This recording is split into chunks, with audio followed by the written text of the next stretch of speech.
अल्हम्दुलिल्लाहि वकफ़ा वस्सलामुन अला इबादिहिल्लज़ीना इस्तफ़ा अम्मा बाद। क़ाल अन्नबिय्यु सल्लल्लाहु तआला अलैहि वसल्लम अल हलालु बय्यिनुन वल हरामु बय्यिन।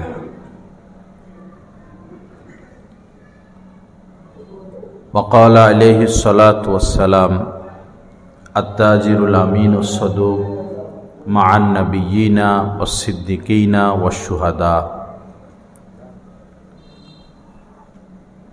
वक़ाल अलैहि सलातु वस्सलाम ला यदखुलुल जन्नता लहमुन नबता मिनस सुहती।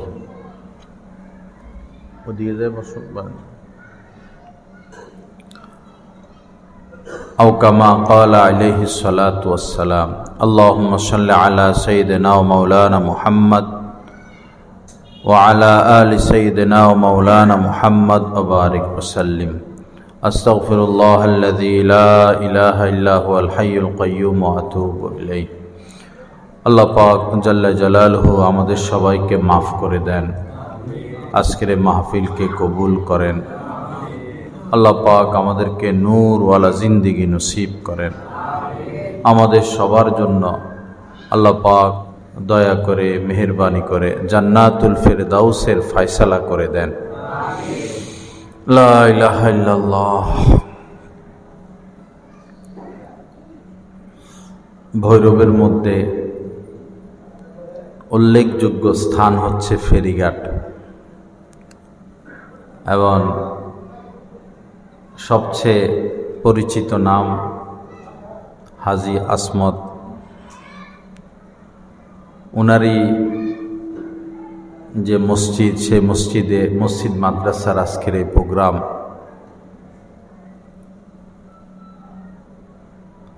মানুষ যদি মানুষের জন্য কিছু করে দিল থেকে, তো মানুষ এটার কৃতজ্ঞতা স্বীকার করে এবং মনে রাখে।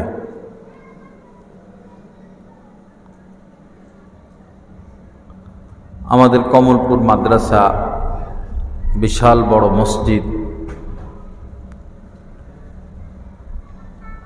এই মসজিদের যার টাকা দিয়ে মসজিদ হয়েছে, হাজী জাড়ু মিয়া বলে মনে হয়।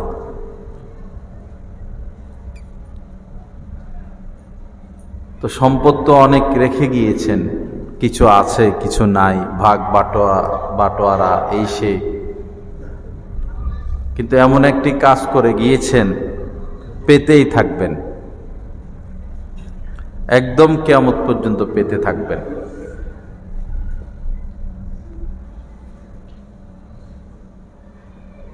এমন জীবন যেন আমরা গ্রহণ না করি যে খালি হাতে চলে যেতে হয়।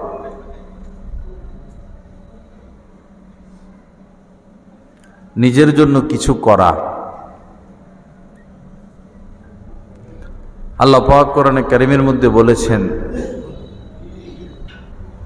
যে তুমি তোমার অংশ নিতে ভুলে যাবা না। ওয়ালা তানসা নাসিবাকা মিনাদ দুনিয়া। কষ্ট করে সারা জীবন সম্পদ অর্জন করেছ, সবই রেখে যাবা, তুমি কিছু নিবা না।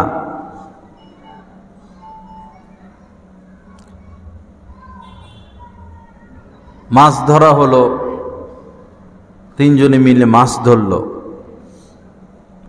নিয়ম অনুযায়ী 3 ভাগ হবে।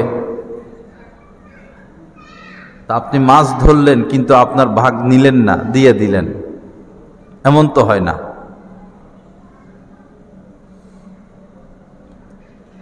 10 জন মিলে পার্টনার ব্যবসা করতেছে, মাসের পর বছরের পর 10 ভাগ হয়, যারটা সে নিয়ে যায়।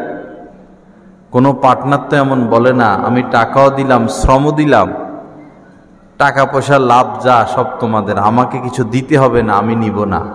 এরকম কেউ নাই। সারা জীবন আমি যে সম্পদ কামাইলাম এই সম্পদের ক্ষেত্রে আল্লাহ পাক বলছেন তোমার অংশটা নিতে তুমি ভুলবা না। আর সেটা হচ্ছে মৃত্যুর সময় সম্পদের 3 ভাগের 1 ভাগ নসিহত করা, যে আমার সম্পদের 3 ভাগের 2 ভাগ তোমাদের, 1 ভাগ আমার, এটা আমাকে দিয়ে দিবা। দেওয়ার নিয়ম হলো মাদ্রাসায় দান করা, মসজিদে দান করা, দ্বীনের জন্য, ইসলামের জন্য খরচ করা। তা আপনি যে এই 1 ভাগ নিয়ে গেলেন এটাই আপনার, আর যদি না নিয়ে যান তো খালি হাতে গেলেন। এটা একটা মুস্তাহাব আমল, মৃত্যুর আগে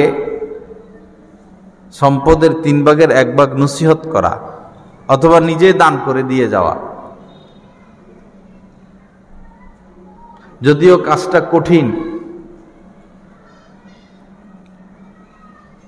আখেরাতে নাজাতের জন্য করতে হবে। হ্যাঁ, এই দান করাটা তখন যখন দান করলে আপনার সন্তান রাস্তায় নামতে হবে না। আপনি গরিব, আছেই সম্পদ কম, এখন 3 ভাগের 1 ভাগ সদকা করে দিলে তাদের চলতে কষ্ট হবে, অন্যের কাছে হাত পাততে হবে, তাহলে তারা এই কাজ করবে না। 3 ভাগের 1 ভাগ সদকা ওই ব্যক্তি করবেন, সদকা করার পর সন্তানদের এখনো আছে সম্পদ।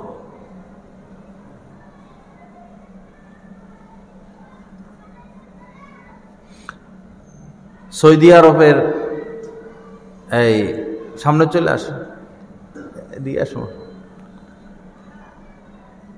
কি যেন ব্যবসায়ী উনার, আর রাজি ব্যাংকের মালিক,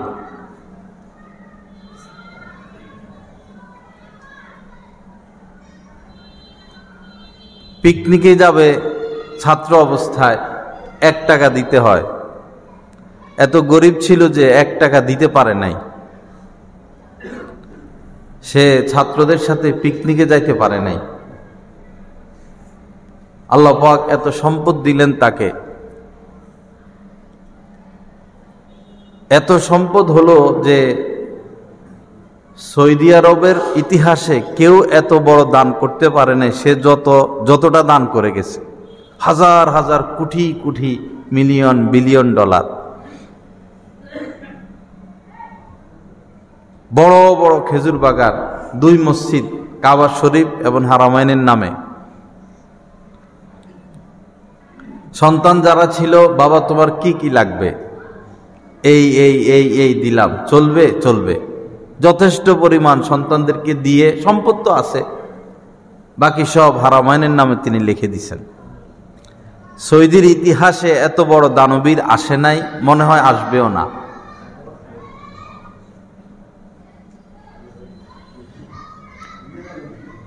আরেকটা বিষয় হলো, যাদের এমন সম্পদ নাই তারা কি করবেন? কিছু গোপন আমল করবেন, কিছু গোপন আমল, এটা স্ত্রীও যেন না জানে। আপনি, আপনার রব, একদম গোপন আমল, অল্প হোক, দুনিয়ার কেউ জানবে না। 7 শ্রেণীর লোকেরা আরশের নিচে ছায়া পাবে কিয়ামতের ময়দানে। 7 শ্রেণীর লোক, তার মধ্যে ওই ব্যক্তিও ছায়া পাবে আরশের নিচে যার ডান হাত দান করলো, বাম হাতও টের পায় নাই, উনিও ছায়া পাবেন। এটার জন্য যে কোটি টাকা দিতে হবে এমন না, 1 টাকা হোক, 50 পয়সা হোক, কেউ জানলো না। আরেকটা হলো একদম গোপন আমল, অল্প হোক, যেমন আপনি প্রতিদিন 100 বার দুরূদ শরীফ পড়েন, কেউ জানে না, আপনি আর আপনার আল্লাহ।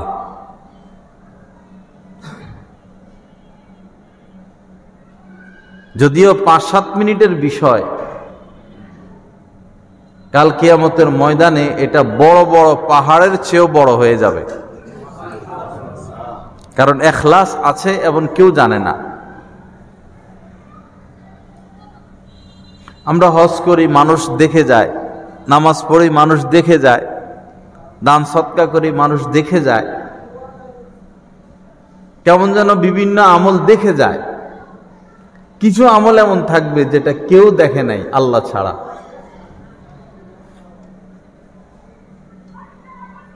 যদি সম্ভব হয় শেষ রাত্রে উঠা,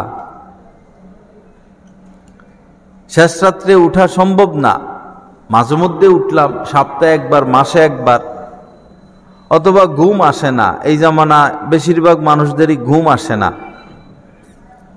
ওষুধ খাইলেও আসে না। তো ঘুম আসে না, শুয়ে আছি, তো অন্তত সপ্তাহে একদিন উঠে যাই, অথবা মাসে একদিন উঠি। স্ত্রী ঘুমাচ্ছে, ঘুমাক, চুপে চাপে আমি অজু করলাম, খুশবু থাকলে খুশবু ব্যবহার করলাম, জায়নামাজটা নিয়ে বারান্দায় চলে গেলাম, ছাদে চলে গেলাম, একদম নীরবে দুই হাত উঠাইয়া আল্লাহর কাছে বললাম, আল্লাহ আমি তো পাপী, গুনাহ ছাড়া তো আমার কিছু নাই, আমি তো জাহান্নামী, আল্লাহ আপনি দয়া না করলে তো আমার উপায় নাই, আল্লাহ আমি আপনাকে দেওয়ার মতো কোনো আমলও আমার নাই। এই গোপনে এক ফোঁটা চোখের পানিও যদি আসে, মুখের উপর গড়াইয়া পড়ে, নবীজি বলেছেন এই চেহারাকে আল্লাহ পাক জাহান্নামের আগুনে জ্বালাবেন না। 7 শ্রেণীর মানুষদের মধ্যে যাদেরকে আরশের নিচে ছায়া দেওয়া হবে, তার মধ্যে এই লোক যে গোপনে কান্নাকাটি করছে, কেউ জানে না, কোনোদিন কাউকে বলেও নাই, একদম গোপনে। একদিনও যদি পারি ভাই কানতে, তো আপনিও আরশের নিচে ছায়া পাবেন।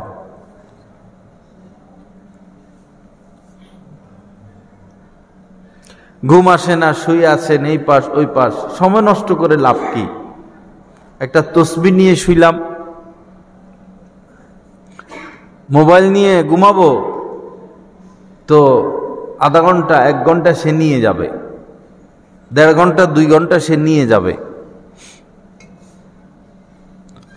ভালোটাও দেখা হবে, খারাপটাও দেখা হবে। দেখলাম না, কি লাভ?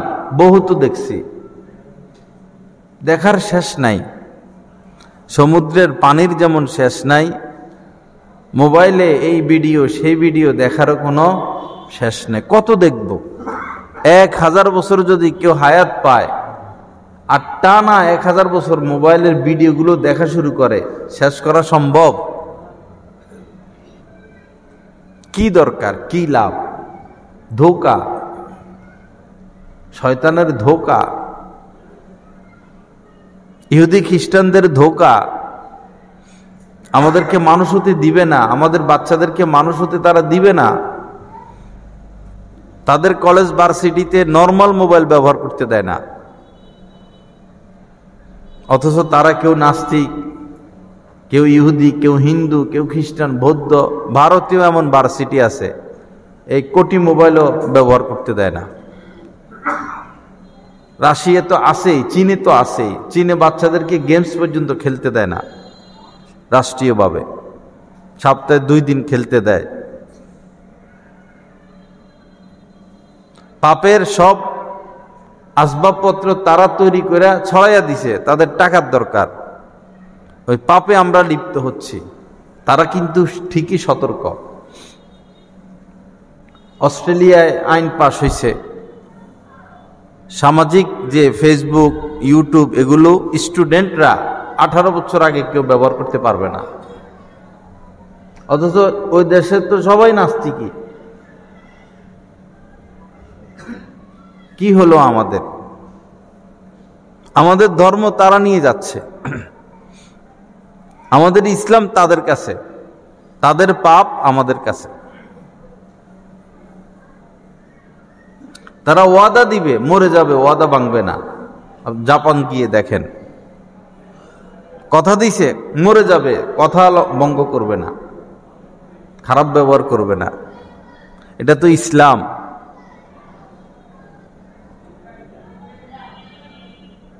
বহু মানুষ ওই সমস্ত দেশ ঘুরে এসে বলে তাদের শুধু ঈমান নাই আর সব আছে, আর আমাদের শুধু ঈমান আছে আর কিছু নাই।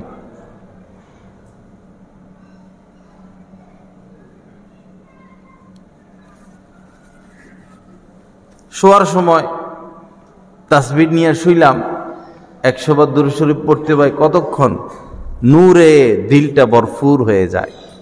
আপনি একদিন পরীক্ষা করে দেখেন যে সব সময় তো মোবাইল নিয়ে শুই, আজকে মোবাইল নিয়ে শুমু না, আজকে মোবাইলে অ্যালার্ম দিয়া আলমারির উপরে রেখে দিব, ওয়ার্ডরোবের উপরে রেখে দেব।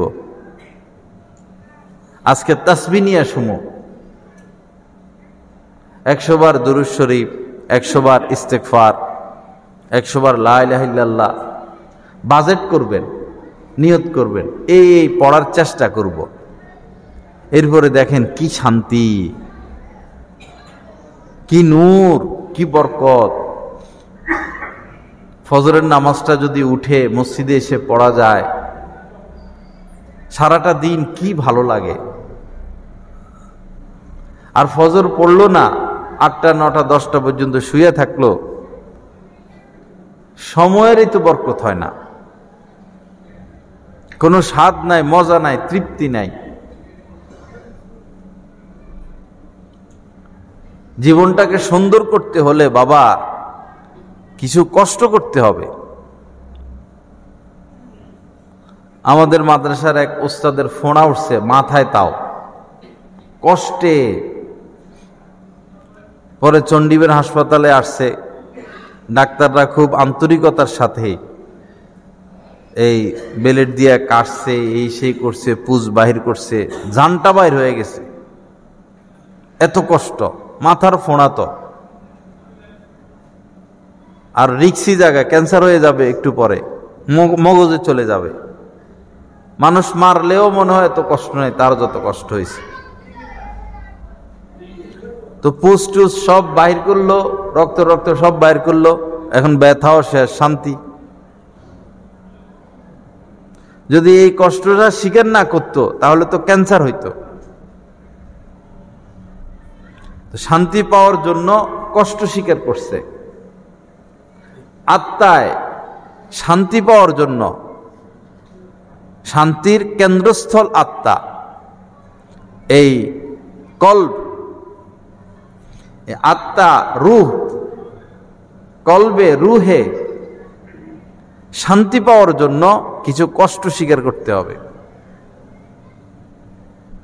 সারা জীবন তো কুদৃষ্টি করলামই, রাস্তাঘাটে মহিলা যেই আসে তার দিকে নজর চলে যায়, পত্রিকা পড়লে মহিলাদের দিকে নজর যায়, বিল বোর্ড জায়গায় জায়গায় মহিলাদের ছবি ঝুলানো, নজর যায়। তো সারা জীবন তো কুদৃষ্টি করলামই, একটা সপ্তাহ একটু পরীক্ষা করেন না।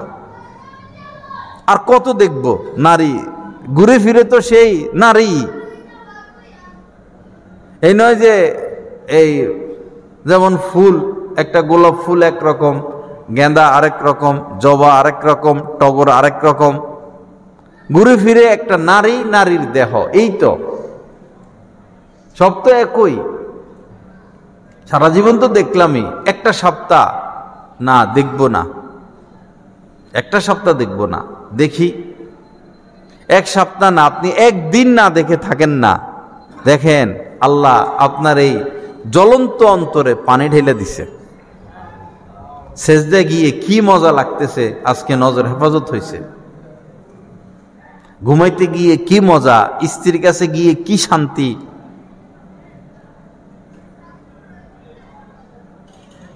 একটা জিনিস আপনি ব্যবহার করতে পারবেন না, আপনি সেটা পাবেন না, এটা দেখলে তো আপনার ভিতরে জ্বালা যন্ত্রণা সৃষ্টি হবে। যেমন আপনি গরিব মানুষ, রিকশায় উঠতে পারেন না, এখন আপনি প্রাইভেট কারের দিকে তাকান, হায়রে এ মানুষ প্রাইভেট কারে চলাফেরা করে, আপনি নোহার দিকে তাকান, হায়রে মানুষ নোহা চলাফেরা করে। আরো দামি দামি গাড়ির দিকে তাকায় তাকায় থাকেন, আবার হেলিকপ্টারে করে মানুষ চলাফেরা করে, আবার বিমানে করে চলাফেরা করে, অথচ আপনি রিকশায় উঠারও টাকা নাই। তো এগুলোর দিকে তাকানোর দ্বারা তো কষ্ট কমে না, বাড়ে বাড়ে। মোবাইলের এই সমস্ত মেয়ে, রাস্তাঘাটের এই সমস্ত নারী, নায়িকা, ফ্যাশন গায়িকা, এদেরকে কি পাওয়া সম্ভব?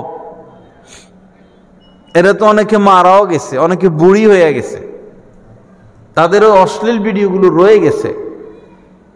আর আপনি একজন নামাজি মানুষ, আপনি ওই দিকে হাঁটবেনও না। তো দেখবো কেন? দেখে নিজের উপর নিজে জুলুম করব কেন? এটা তো নিজের উপর নিজের জুলুম। আমি আমার উপর অত্যাচার করতেছি,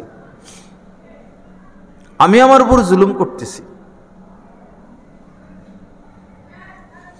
আল্লাহ আমাদেরকে তৌফিক দান করেন।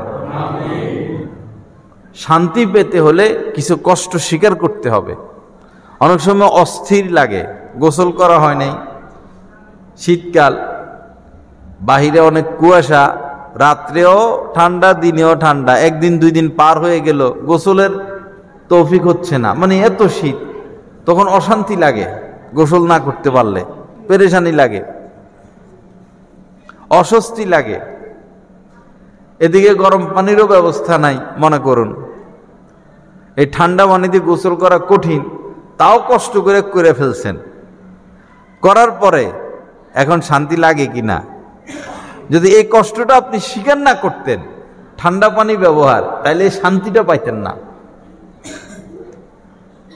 গুনাহ থেকে বাঁচা কষ্ট, গুনাহ থেকে বেঁচে গেলে এরপর একটা শান্তি আসে, মজা আসে, তৃপ্তি আসে। যিনি শান্তিদাতা, তিনি অন্তরে শান্তি নাজিল করে দেন। আল্লাহ পাক আমাদেরকে তৌফিক দান করেন।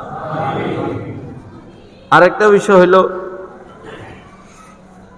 কিয়ামতের আগে এমন হবে, প্রত্যক্ষ পরোক্ষভাবে সবাই সুদের সাথে জড়িয়ে পড়বে।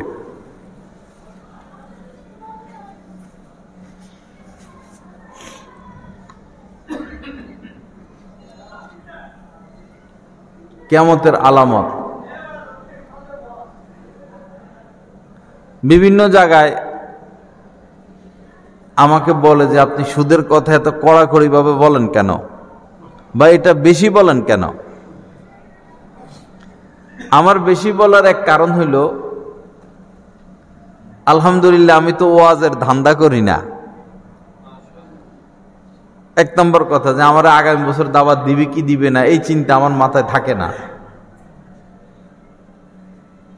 আরেকটা হলো, কিতাবের মধ্যে লেখা আছে সুদের বয়ান এটা ঠান্ডা মাথায় করলে হবে না, এটা গরমা গরমি করে করতে হবে।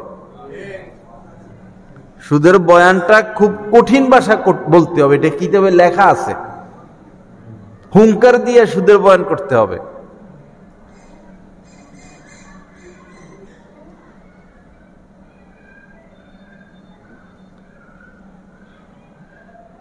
বর্তমানে কিয়ামতের আগে তো সবাই সুদের সাথে লিপ্ত হবে। বর্তমানে কি অবস্থা?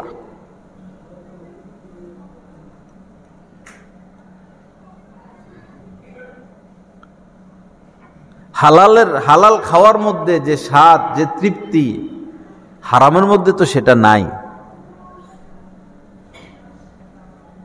হারাম খাইলে, হারাম খাওয়াইলে, বিশেষ করে বাচ্চাদেরকে হারাম খাওয়াইলে এরা অমানুষ হবে। আপনার বাচ্চা হারাম খেয়ে বড় হচ্ছে, স্ত্রী হারাম খেয়ে বড় হচ্ছে, তো হারাম কাজের প্রতি তারা উদ্বুদ্ধ থাকবে, আপনার সাথেও তারা ভালো আচরণ করবে না। হারামের আসর তাদেরকে হারামের দিকে টেনে যাবে, সিনেমা হলে নিয়ে যাবে, মদের দিকে নিয়ে যাবে, জিনার দিকে নিয়ে যাবে। নিজের কলিজার টুকরা সন্তান যদি মদের বোতল গ্রহণ করে, এর চেয়ে কষ্টকর কথা আর কি হইতে পারে? আপনি কবরে থেকে সব খবর পাইবেন। আমলনামা পেশ করা হবে আপনার কাছে, আপনার সন্তানের। অনেক টাকা রেখে গেছেন হালাল হারাম, সে মদে লিপ্ত হবেই, সে জিনায় লিপ্ত হবেই, সে জুয়া খেলবেই। কারণ এত টাকা দিয়ে সে কি করবে? আপনি মারা যাওয়ার সাথে সাথে যখন দেখবে যে সে 15-20 কোটি টাকার মালিক, 100 কোটি টাকার মালিক, 5-7টা বাড়ি, 10টা বাড়ি, 20টা বাড়ি, এত টাকা দিয়ে কি করবো? ভাত তরকারি খাইলে আর কয় টাকা খরচ হয়? ভাত তরকারি, মাছ, প্রত্যেকদিন চিংড়ি মাছ আর ইলিশ মাছ, এরকম খাসির কলিজা, ভিআইপি খানা যদি খায় কয় টাকা খরচ হইব? আমার বাপে তো কোটি কোটি দিয়ে গেছে। তখন হালাল খানা তার কাছে ভালো লাগবো না, সে বোতল নিবেই। স্ত্রী ভালো লাগবে না, বিদেশি মেয়েদের সাথে যোগাযোগ করবে। তার তো কামাই করার দরকার নাই, খরচ করে তো শেষ করতে পারবে না। তো এই যে এখন পাপ করতেছে, আপনার পাপও বাড়তেছে, কারণ আপনি পাপের সুযোগ দিয়ে গেছেন। আপনি তো একটা পাপ নিয়ে গেছেন, এখন প্রতিনিয়ত আপনার পাপ বাড়ায়, আযাব বাড়ায়। এমনও আমরা কিতাবে পড়েছি, কোন মানুষ মারা গেল, সে ভালো আছে, আযাব নাই, কবরে সে ভালো আছে। কিন্তু এমন সন্তান রেখে গেল যারা তার ছত্র ছায়ায় পাপে লিপ্ত হচ্ছে।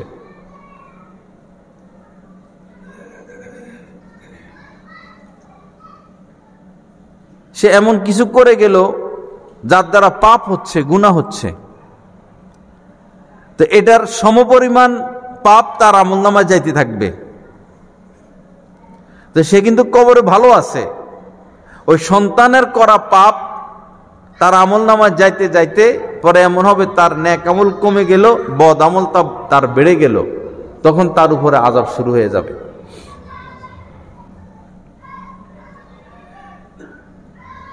আপনি মসজিদ করে গেছেন, কিয়ামত পর্যন্ত সওয়াব পাবেন।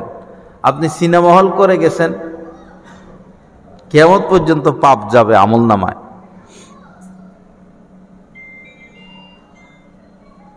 আল্লাহ পাক সহি বুঝ দান করেন।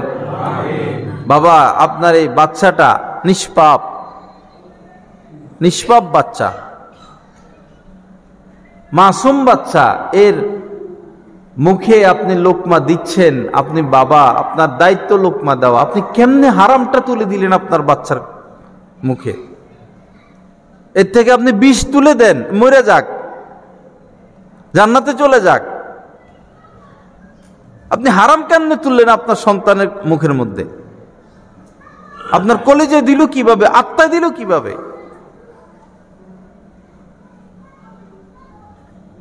এর থেকে তো আমি বাবা মরে যাওয়া উচিত, আমরা আগুন দিয়ে জ্বালাইয়া ফেলাও। আমি আমার সন্তানকে হারাম খাওয়াইতেছি, আমরা গুলি করে শেষ করে ফেলাও।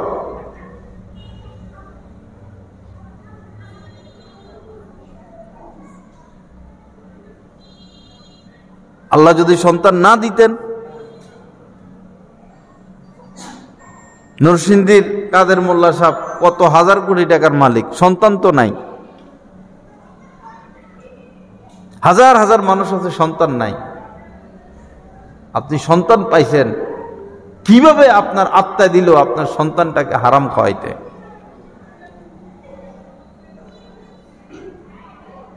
আমার আপন ফুফাতো বোন, বিয়ে হয়েছে কিন্তু স্বামী দিন দেন না,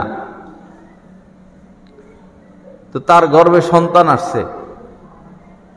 স্বামী রাত্রে মাছ মারে, ওই যে দিয়া চল দিয়া, তো যার তার মাছ ধরে নিয়ে আসে, নিজেরটাও আনে, সরকারিটাও আনে, মালিকানাটাও আনে।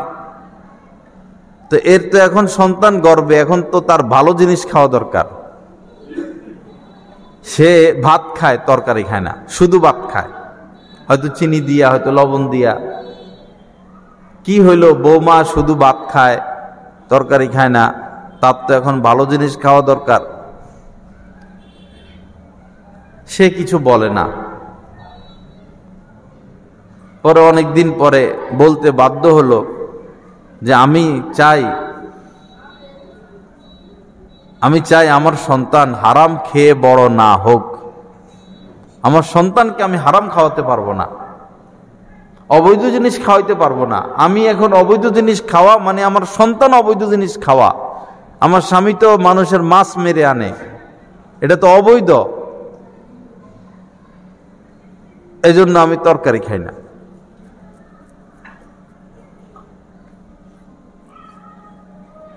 আল্লাহ পাক আমাদেরকে হালাল পথে চলার তৌফিক দান করেন।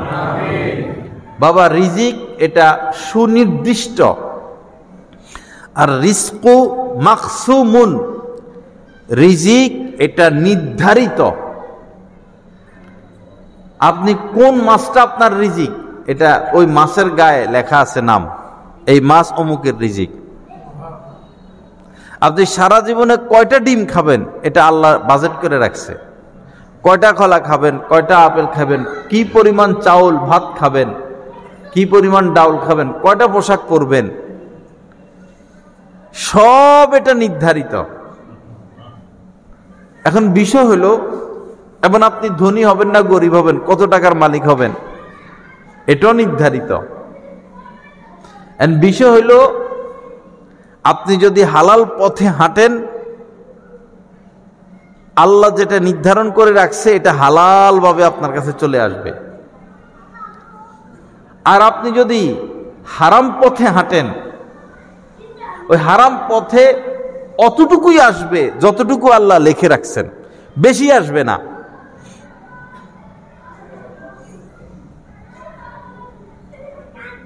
এটার উপর একিন করা চাই।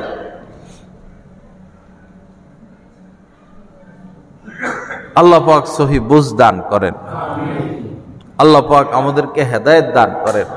যারা সুদ খায়, এই পেট ফেটে যায়, অনেক সময় মারা যাওয়ার পরে পেট ফুলে যায়, পেট ফেটে যায়, চোখ বাইর হয়ে যায়, জিহ্বা বাইর হয়ে যায়, এক সুন্দর মানুষ একদম কালো হয়ে যায়। একজন কালো মানুষ মারা গেছে, পরে এত কালো হয়েছে, সে এমনি কালো, এত কালো হয়েছে একবারে পাতিলার তলা। এটা বুঝাই যায় মারা যাওয়ার পরে সে সুদখোর ছিল। কমলপুর মাঠে তো মাশাআল্লাহ জানাজা আসতেই থাকে, আমি পড়াই, আমি উপস্থিত থাকলে আমি পড়াই, বা বহু মানুষ আমার বলে রাখছে, হুজুর আমার জানাজাটা আপনি পড়াইয়েন। লাশ দেখতে দেখতে এখন আর লাশ দেখি না, দেখলে বুঝে আসে আলহামদুলিল্লাহ যে ভালো না অবস্থা। কিছু আলামত পাওয়া যায়, কোরআন হাদিসে এরকম আলামত লেখা আছে।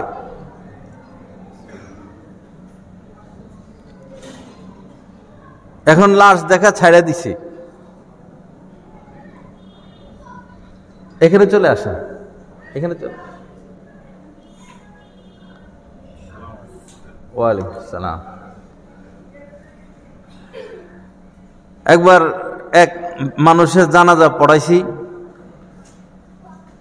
মনে হাসতেছে, চেহারা হলুদ হয়ে গেছে, হাসে এরকম। জীবিত অবস্থায় যেমন ছিলেন, মৃত অবস্থার চেহারা আরো ফুটফুটে, তো বুঝাই তো যাচ্ছে সে জান্নাতি। পরে আমি খবর নিছি বাড়ি কোথায়, কি আসুবিসহ, পরে শুনলাম যে উনি একজন রিক্সাওয়ালা। সুবহানাল্লাহ।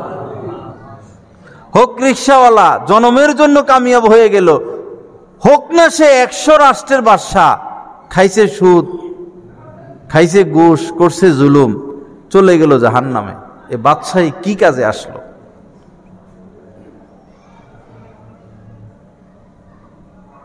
আল্লাহর হস্তে বাবা, এই সুদ থেকে ফিরে আসি, দুইটা পা ধরে বলি,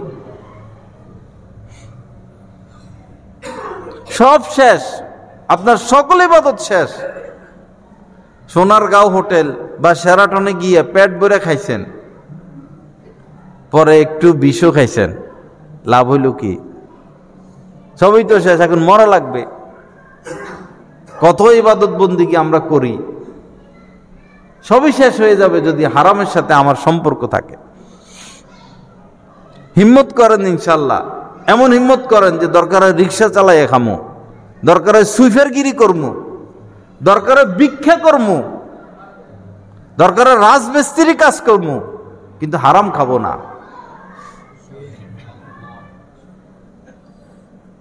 আপনি ভিক্ষা করে খান, তাও আপনার সংসার চলবে। আপনার ওই সুদ গুস্ত ভিক্ষার থেকে কোটি কোটি গুণ নিম্নে। ভিক্ষুককে আমরা ঘৃণা করি, ভিক্ষা করে। আপনি ভিক্ষুককে ঘৃণা করেন, আপনি তো সুদের সাথে লিপ্ত।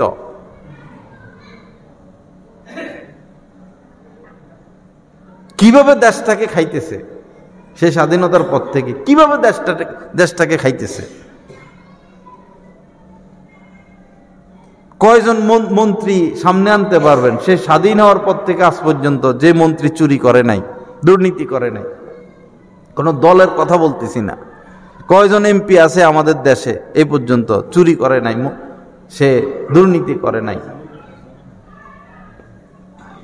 আপনাদের বিবেকের কাছে প্রশ্ন, একজন মন্ত্রী এত শিক্ষিত, তিনি ডাক্তার, তিনি ডক্টর, বেশিরভাগ ডক্টর হয়, এমএ পাস হয়, বিএ পাস হয়, এত শিক্ষিত, আপনি এত ভদ্র, এত দামি চেয়ারে আপনাকে আল্লাহ পাক বসালেন, সংসদের মতো চেয়ারে, চুরি কেমনে করেন আপনি? আপনার আত্মাই দিল কিভাবে? একটা ভিক্ষুক তো চুরি করে না, একটা রিক্সাওয়ালা চুরি করে না, একটা সুইপার চুরি করে না, আপনি মন্ত্রী হইয়া দেশকে কিভাবে খাইলেন?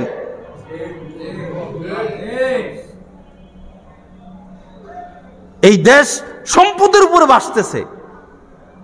আমেরিকার ভিক্ষা দিমু আমরা, সারা পৃথিবীর আমরা চালাইতে পারবো, এই পরিমাণ সম্পদ এই দেশে আছে।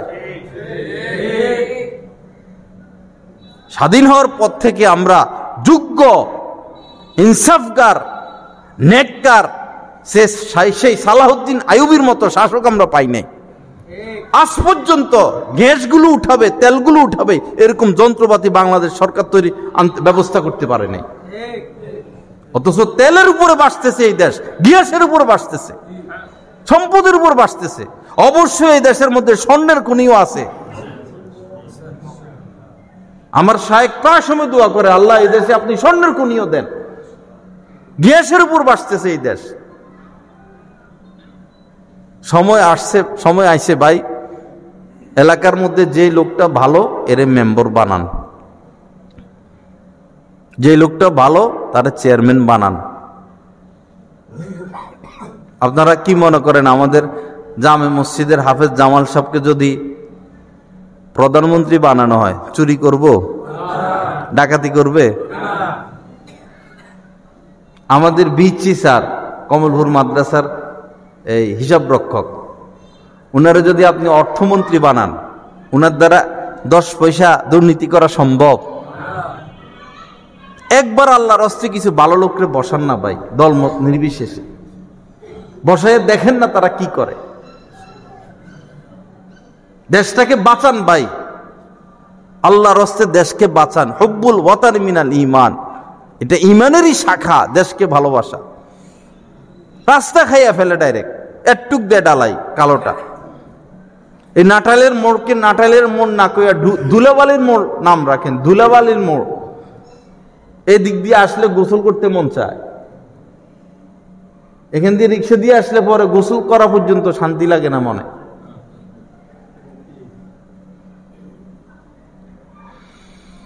আল্লাহ পাক আমাদেরকে মাফ করে দেন, আল্লাহ পাক সহি বুঝ দান করেন। আরেকটা কড়া কথা কয়ে বসি, আরেকটা কড়া কথা কয়ে বিদায় নেই। যে চোরকে ভোট দিবে সেও চোর, যে দুর্নীতিবাজকে ভোট দিবে সে বড় দুর্নীতিবাজ, যে লুটপাটকারীদেরকে ভোট দিবে সে বড় লুটপাটকারী। আল্লাহ তারে আগে জাহান্নামে আগুনে ফেলবে। আপনি চোরকে ভোট দিয়া গদিতে বসাইছেন চুরি করার জন্য, আল্লাহ আগে আপনারা জাহান্নামের মধ্যে ফেলবে, মনে রাখবেন।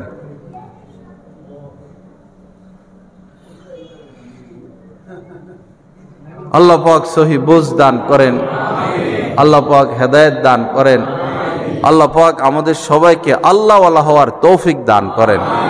আগের কথাগুলো মনে রাখবেন, প্রথম থেকে যে কথাগুলো বলেছিলাম সেই কথাগুলোর উপরে আমলের চেষ্টা করবেন।